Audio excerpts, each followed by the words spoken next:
Carbon dating की याचिका जो है वो न्यायालय ने खारिज कर दी है। वादी संख्या 205 के द्वारा जो लगाई गई थी, किसी तरह का कोई दोहराया नहीं रह जाता है, क्योंकि सुप्रीम कोर्ट ने उस जगह को सील कर दिया था।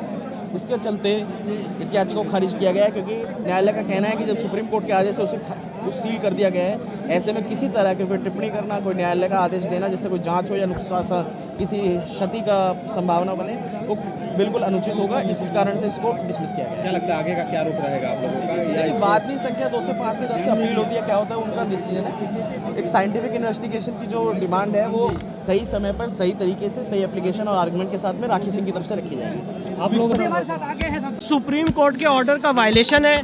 सुप्रीम कोर्ट ने 20 मई के ऑर्डर में, प्लीज मेरी बात ध्यान से सुने, सुप्रीम कोर्ट ने 20 मई के ऑर्डर में स्पष्ट रूप से कहा था कि ट्रायल कोर्ट को ये पावर है कि वो पूरा ट्रायल और सारी एप्लीकेशन डिसाइड कर सकते हैं। उसी क्रम में 7/11 की एप्लीकेशन डिसाइड हुई थी और उसी क्रम में बाकी एप्लीकेशन डिसाइड होनी थी।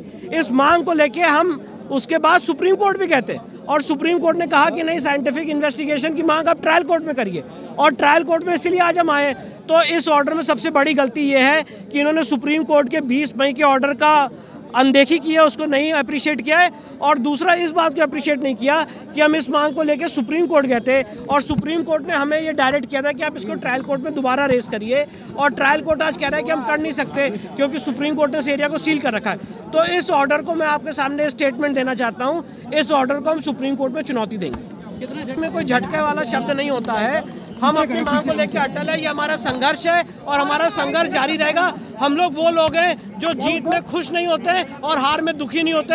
ये एक लीगल प्रोसीडिंग है, सच्चाई से लड़ रहे हैं बाबा के लिए और लड़ते रहेंगे। कुछ बातें आ गई, अन्यथा तो ये बड़ा स्मूथली चल रहा था और कोई प्रकार का भ्रम न रहे। माननीय न्यायालय ने जो कुछ किया है उसका अध्ययन हम करेंगे कहा है, उसका अध्ययन करने के बाद कॉपी मिलने के बाद फिर अगला हम रणनीति। मुस्लिम पक्ष लगातार सुप्रीम कोर्ट के उस हवाले का भी जिक्र कर रहा था जिसमें वजूखाने को सील करने का निर्देश सुप्रीम कोर्ट ने दिया था। मुस्लिम पक्ष ये कह रहा था कि जब तक वजूखाने को आप सील हटाया ना जाता तब तक आप कैसे कार्बन डेटिंग की इजाजत दे सकते हैं? निस्संदेह ये भी एक पक्ष है कि किसी प्रकार का वहाँ पे अगर हस्तक्षेप होता है तो सुप्रीम कोर्ट के उस आदेश की अवहेलना होती है, और उसके पूर्व 16 मई के आदेश यहाँ के सिविल जज सीनियर डिवीजन रवि कुमार दिवाकर जो उसको सील कराए हैं, वो अभी उसमें परिवर्तन हो सकता है। तो इस स्थिति को यथावत रखते हुए माननीय न्यायाधीश महोदय ने कॉपी प्राप्त करने के बाद हम विस्तृत अध्ययन करेंगे। हमारे वरिष्ठ साथी अधिवक्ता हाई कोर्ट से सुप्रीम कोर्ट तक हैं, उनको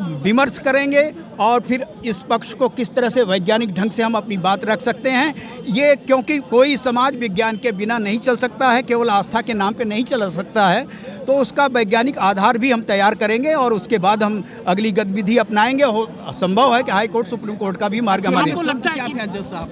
माननीय न्यायाधीश महोदय ने कहा कि स्पष्ट कि ये किसी प्रकार का सर्वेक्षण परीक्षण नहीं किया जा सकता इस परिस्थितियों में। क्या आधार क्या दिया उन्होंने? आधार दिया कि वहाँ पे शिवलिंग है और शिवलिंग चूंकि एक आस्था का विषय इतना व्यापक हो चुका है कि उसके साथ कोई भी ऐसा छेड़छाड़ होता है तो राडार पेनिट्रेटिंग, कार्बन डेटिंग इत्यादि का, तो उसमें व्यतिक्रम उत्पन्न हो सकता है, असम्मान प्रकट हो सकता है। इसको मानते हुए माननीय कार्बन डेटिंग को लेकर जो टेक्निकल पेज था उसमें आप लोग फंस गए।